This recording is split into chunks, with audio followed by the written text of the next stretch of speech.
पर मुहर लग चुकी है। 7वें चरण की बहाली पर मुहर लग चुकी है। न्यूज़ 18 की खबर पर भी यह मुहर है, क्योंकि हमने बताया था कि नीतीश कैबिनेट की जो बैठक होगी इसमें खुशखबरी शिक्षक अभ्यर्थियों के लिए निकल करके सामने आ सकती है।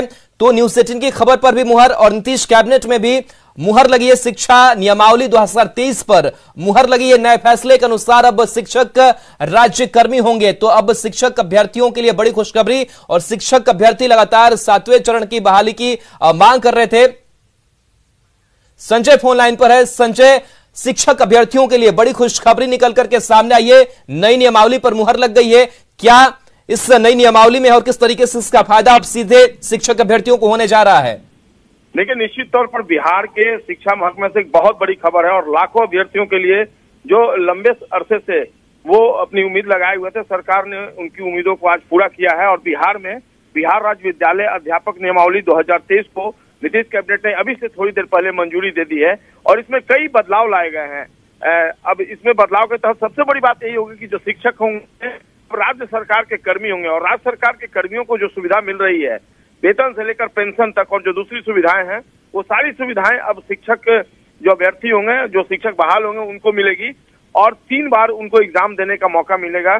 और जो प्रावधान लाया गया है इस नियमावली के गठन के उपरांत राज्य में प्रारंभिक एवं माध्यमिक शिक्षा के प्रभावी प्रबंधन और शिक्षा में गुणवत्ता सुधार के लिए विद्यालय स्तर पर प्रभावी हस्तक्षेप ये माना जा रहा है।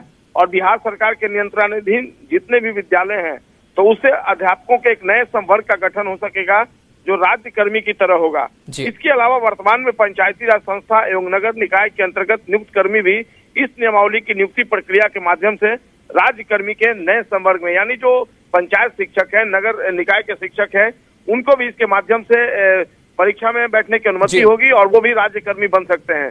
तो एक बड़ा फैसला बिहार सरकार का नीतीश कैबिनेट ने अभी से थोड़ी देर पहले इस पर मुहर लगाई है। और विस्तृत तौर पर जो जानकारी दी जा रही है इसमें महिलाओं के लिए भी आरक्षण का प्रावधान होगा। और चलिए संजय बन रही है, रजनीश भी हमारे साथ जुड़े हुए हैं। रजनीश, आप भी लगातार शिक्षक अभ्यर्थियों को सड़कों पर देखते रहे आंदोलन करते हुए, लेकिन अब बड़ी खुशखबरी उनके लिए सामने आई है। किस तरीके से लाभ अब मिलने जा रहा है शिक्षक अभ्यर्थियों को? बिल्कुल, देखिए, बिहार के लिए सबसे बड़ी खबर होगी, क्योंकि शिक्षा के क्षेत्र में लगातार सरकार जो है वादा कर रही थी, दावा कर रही थी, लेकिन सबसे बड़ी जो पेंडिंग प्रक्रिया थी वो शिक्षक बहाली की थी। अब ऐसे में जो नियमावली है उस पर मुहर लगी है। अब लाखों अभ्यर्थी हैं, उनकी उम्मीदें जगी है, तो अब जो है बहाली प्रक्रिया भी शुरू होगी। बता दें आपको, हालांकि जो उम्मीद नहीं की जा रही थी उन चीजों का जिक्र किया गया है कैबिनेट में। जो नई नियमावली बनी है उसमें आयोग के माध्यम से बहाली होगी। तो जो अभ्यर्थी अभी न्यूज़ 18 देख पा रहे हैं उनको ये जानकारी दे दें कि अब जो बहाली होगी वो आयोग के माध्यम से होगी। पहले क्या था कि जो नियोजन इकाई है उसके माध्यम से मुखिया या प्रखंड प्रमुख या जिला पार्षद वो करते थे, लेकिन अब आयोग के माध्यम से एप्लीकेशन जो है जारी किया जाएगा। और अब जो है जो अभ्यर्थी जो सीटेट बीटेट या एस्टेट पास है वो अब उस बहाली में डिजर्व करेंगे और वो एप्लीकेबल हो सकेंगे। तो इसमें सबसे बड़ी बात है कि महिलाओं के लिए एक बड़ा तोहफा दिया गया है सीएम नीतीश की तरफ से कि अब सभी विषयों पर 50% जो है आरक्षण का लाभ महिलाओं को दिया जाएगा। तो जो महिला अभ्यर्थी सीटेट बीटेट एस्टेट पास है उनके लिए सीधा एडवांटेज होगा कि अब वो टीचर बन सकेंगे आसानी से। सभी विषयों में उनको 50% आरक्षण मिलेगा।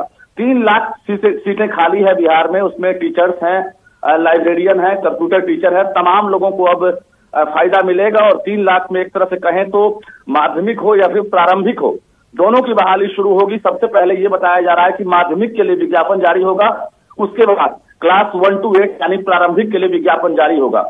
तो जो विषयवार टीचर की कमी है बिहार में, अब जो है इस बहाली के बाद जो विषयवार टीचर है उनकी कमी दूर होगी और बच्चों को। चलिए बिल्कुल रजनीश, तो बड़ी खुशखबरी है। फिलहाल बहुत बहुत शुक्रिया तमाम जानकारी के लिए। संजय भी हमारे साथ जुड़े हुए हैं। संजय, अब आयोग के जरिए जो बहाली है वो की जाएगी और पहले नियोजन इकाई के जरिए जो बहाली है वो की जाती थी, तो अब कितना अंतर होगा और पारदर्शिता भी अब पहले से ज्यादा होगी?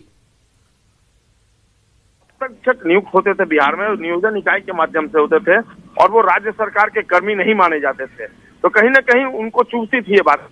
सरकार ने जो अब अहम फैसला लिया है कि कमीशन के माध्यम से सरकार एक कमीशन आयोग का गठन करेगी और आयोग जब परीक्षा लेकर उनको शिक्षक बनाएगा तो वो राज्य सरकार के कर्मी होंगे। तो ये बहुत बड़ी सौगात मानी जा रही है। निश्चित तौर पर नीतीश सरकार ने एक अहम फैसला लिया है। अब शिक्षक जो है केवल शिक्षक नहीं रहेंगे, वो राज्य सरकार के कर्मी भी रहेंगे। अब वो पहले शिक्षक कहे जाते थे लेकिन राज्य सरकार के कर्मी थे, तो राज्य सरकार के कर्मियों को सुविधाएं मिलती थी, वो सुविधाएं उन्हें नहीं मिल पाती थी।